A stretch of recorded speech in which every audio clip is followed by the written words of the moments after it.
दोस्तों recently supreme court ने electoral bond को अनकॉन्स्टिट्यूशनल डिक्लेयर करके उसको बैन कर दिया है। आज इस वीडियो में हम इसी पर बात करेंगे कि आखिर इलेक्टोरल बॉन्ड क्या था और ये कैसे काम करता था और क्या सच में बीजेपी इसके जरिए एक्सटॉर्शन कर रही थी कि जिसकी वजह से सुप्रीम कोर्ट को इसे बैन करना पड़ा।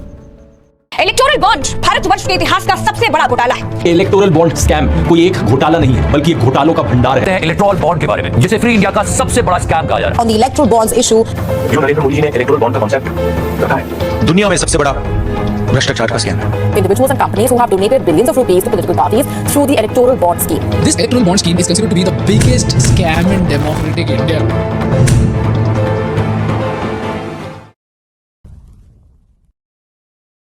दोस्तों आसान भाषा में कहूँ तो इलेक्टोरल बॉन्ड पॉलिटिकल पार्टीज़ को फंडिंग करने का एक तरीका है। इसके ज़रिए कोई भी इंडिविजुअल या कंपनी किसी भी पॉलिटिकल पार्टी को बिना किसी लिमिटेशन के कितना भी चंदा दे सकती है। दोस्तों इलेक्टोरल बॉन्ड्स को जनवरी, अप्रैल, जुलाई और अक्टूबर इन 4 महीनों में 1 से 10 तारीख के बीच में SBI की कुछ स्पेसिफिक ब्रांचेस में रिलीज़ किया जाता है, जिसमें इलेक्टोरल बॉन्ड के एक बॉन्ड की वैल्यू 1000, 10,000, लाख, 10 लाख और 1 करोड़ तक होती है। परचेजर इनमें से कौन सा बॉन्ड खरीदेगा ये इस बात पर डिपेंड करता है कि वो कितनी फंडिंग करना चाहता है। फॉर एग्जाम्पल, अगर कोई व्यक्ति या कंपनी किसी पॉलिटिकल पार्टी को 15 लाख रुपये चंदा देना चाहते हैं तो उसको एक बॉन्ड 10 लाख रुपये वाला और 5 बॉन्ड 1-1 लाख रुपए वाले परचेज़ करना होंगे और उस पॉलिटिकल पार्टी को देना होंगे जिसको वो फंडिंग करना चाहते हैं। और उस पॉलिटिकल पार्टी को ये बॉन्ड्स 15 दिन से पहले ही SBI से रिडीम करवाने होंगे। 15 दिन से ज़्यादा हो जाने पर यह अमाउंट ना तो उस पॉलिटिकल पार्टी को मिलेगा और ना ही बॉन्ड परचेज़ करने वाले को मिलेगा। ये सारा अमाउंट PM केयर फंड में चला जाएगा। तो दोस्तों ये था इलेक्टोरल बॉन्ड का वर्किंग मैकेनिज्म, यानी इलेक्टोरल बॉन्ड कैसे काम करता है। दोस्तों अब हम देखेंगे कि इलेक्टोरल बॉन्ड को कब, क्यों और कैसे लाया गया था। दोस्तों इलेक्टोरल बॉन्ड से पहले पॉलिटिकल पार्टीज़ को मैक्सिमम डोनेशन कैश में ही किया जाता था, जिसमें कुछ रूल्स थे। जैसे कोई व्यक्ति अगर 20,000 से कम चंदा देता है तो उसकी डिटेल्स रिवील करने की कोई ज़रूरत नहीं थी, लेकिन अगर कोई व्यक्ति 20,000 से ज़्यादा चंदा देता है तो पार्टी को उसकी डिटेल्स रिवील करनी होंगी। तो पार्टीज मैक्सिमम डोनेशन को अननोन सोर्स में यानी 20,000 से कम वाली कैटेगरी में डाल देती थी, जिससे डोनर की डिटेल्स कंसील्ड रहती थी और किसी को नहीं पता चल पाता था कि किसने किस पॉलिटिकल पार्टी को कितना चंदा दिया। दोस्तों इसी वजह से फाइनेंस मिनिस्टर अरुण जेटली ने 2017 में इलेक्टोरल बॉन्ड को फाइनेंस बिल के तौर पर पार्लियामेंट में इंट्रोड्यूस किया था। और फाइनेंस बिल की खासियत ये है कि इसको सिर्फ लोकसभा में ही डिस्कस किया जाता है, राज्यसभा में इस पर कोई भी डिस्कशन नहीं होता है। दोस्तों इसी वजह से गवर्नमेंट इसको फाइनेंस बिल के तौर पर लाई थी, बिकॉज 2017 में बीजेपी लोकसभा में तो मेजॉरिटी में थी लेकिन राज्यसभा में मेजॉरिटी में नहीं थी। तो इसके हाई चांसेस थे कि अगर इसको एक सेपरेट बिल के तौर पर इंट्रोड्यूस किया जाएगा तो राज्यसभा से इसको रिजेक्ट कर दिया जाएगा। तो इसीलिए गवर्नमेंट ने इसको फाइनेंस बिल के तौर पर इंट्रोड्यूस किया और बड़ी ही चालाकी से इसको पास भी करवा लिया। दोस्तों इस बिल को इंट्रोड्यूस करते वक्त गवर्नमेंट का ये कहना था कि इससे पॉलिटिकल पार्टीज को मिलने वाले चंदे की ट्रांसपेरेंसी इंक्रीज होगी, लेकिन ऐसा हुआ नहीं। Next item, madam, concerns all of us. It deals with transparency in political funding. I therefore propose the following system as an effort to cleanse the system of funding of political parties. This reform will bring greater transparency and accountability in the political funding while preventing future generation of black money. दोस्तों पहले अगर कोई company किसी political party को funding करना चाहती थी तो उसके लिए कुछ लिमिटेशंस थी।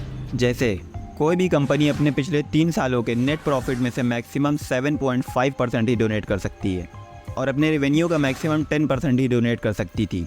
लेकिन इलेक्टोरल बॉन्ड्स के आने के बाद लिमिटेशंस यानी कंपनी एक्ट को ही ख़त्म कर दिया गया।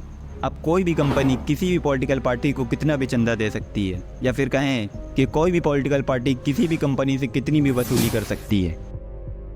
दोस्तों कहने को तो इलेक्टोरल बॉन्ड करप्शन को डिक्रीज़ करने के लिए और पॉलिटिकल पार्टीज़ को मिलने वाले चंदे की ट्रांसपेरेंसी को इंक्रीज़ करने के लिए लाया गया था, बट रियलिटी में इसको लाने के पीछे के इंटेंशंस इससे बिल्कुल अलग थे। जैसे कहा यह गया था कि इससे करप्शन में कमी होगी, बट पिछले कुछ टाइम से कंटिन्यूसली देखने को मिल रहा है कि जैसे ही किसी पर भी CBI और ED जैसी एजेंसीज छापा मारती हैं, उसके फ़ौरन बाद ये अक्यूज़ किसी पॉलिटिकल पार्टी को चंदा देता है और उस पर लगे सभी एलिगेशन साफ हो जाते हैं। और मुझे ये बताने की ज़रूरत तो है नहीं कि ऐसे वक्त में आरोपी किसको चंदा देगा, नॉन रूलिंग पार्टी को या फिर रूलिंग पार्टी को। और ऐसे ही कंपनीज किसी पॉलिटिकल पार्टी को चंदा देती हैं और उसके फ़ौरन बाद ही उनको बड़े बड़े सरकारी कॉन्ट्रैक्ट्स मिल जाते हैं। फॉर एग्जांपल नवयू इंजीनियरिंग लिमिटेड, दोस्तों इस कंपनी ने बीजेपी को 55 करोड़ रुपए का चंदा दिया और बदले में गवर्नमेंट ने इसको उत्तरकाशी टनल का कॉन्ट्रैक्ट दे दिया।